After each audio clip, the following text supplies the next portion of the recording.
Alright guys, so we are going to finish up 2.1 modeling with expressions today. If you do not have a printer to print off this, which is at the bottom of this video, then you need to write these down on page 7 of your notebook. So we are going to write expressions from word problems, from descriptions. I always use highlighters in class, and I always use them in a certain order. So we're going to be looking at the important information so that we can determine how to write this.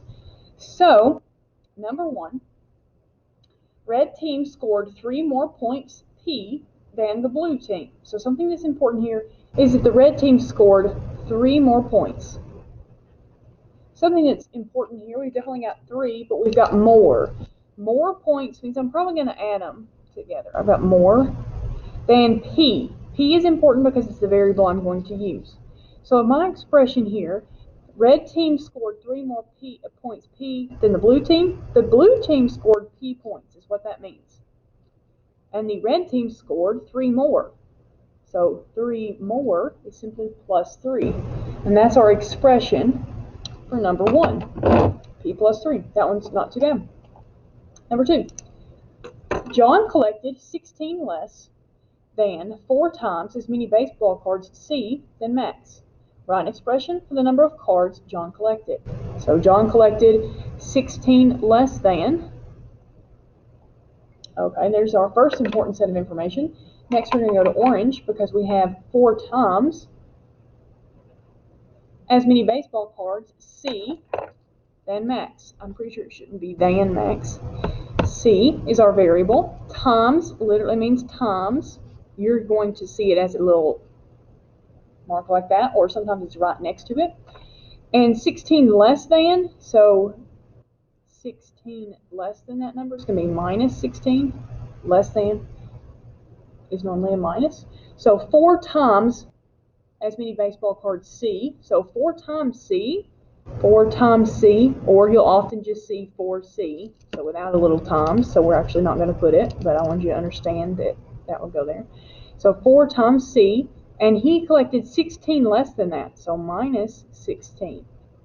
That's how many cards John collected, okay? Like I said yesterday, it's always going to be a good idea to pause the video, try some of these on your own. I want you to try number 3 to see if you can get the correct answer. I'm going to zoom out so you can see it, just in case you don't have a copy. So write it down if you need to. That means you might have to pause the video if you need to write it down. It says, Brad paid a $40 one-time fee and then made $20 payments each month for cable TV. Write an expression for the total payments in M months. So, highlight your important information. The first set of important information in green. Brad paid a $40 one-time fee. One time means it happens once. And then made $20 payments each month for cable TV.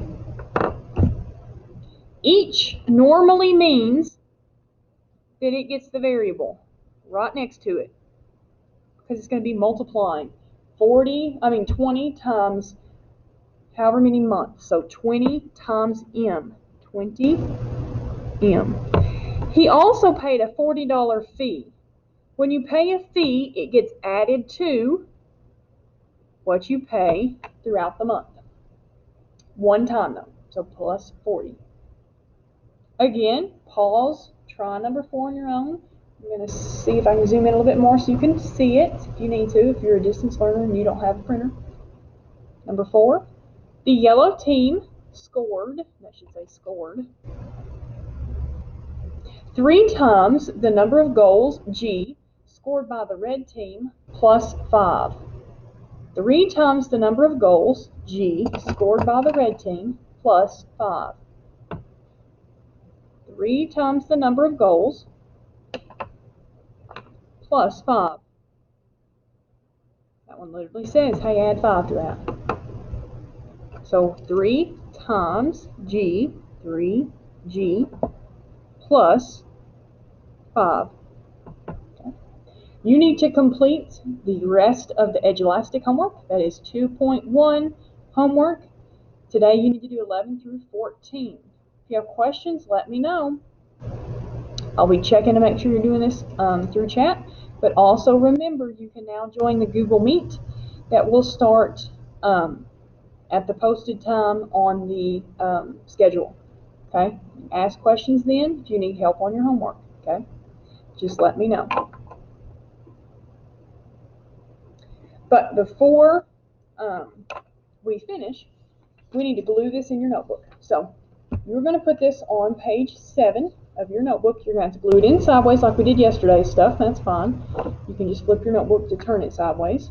Let's go ahead and glue it in, and then we're going to title it.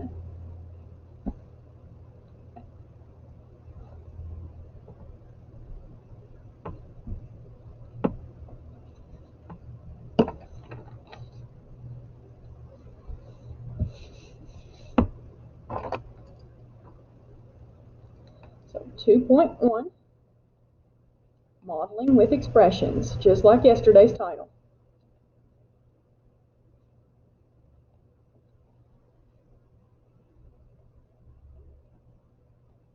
That's on page 7. Cannot see that very well. 2.1, modeling with expressions. Just to let you know how your tabs work while that stays there for a minute in case you need it, we're going to actually close this and label our tabs. Not label them, but fill them in. So here's how those tabs work. I told you already that we had, the first one here, we had page 6 because it started on page 6.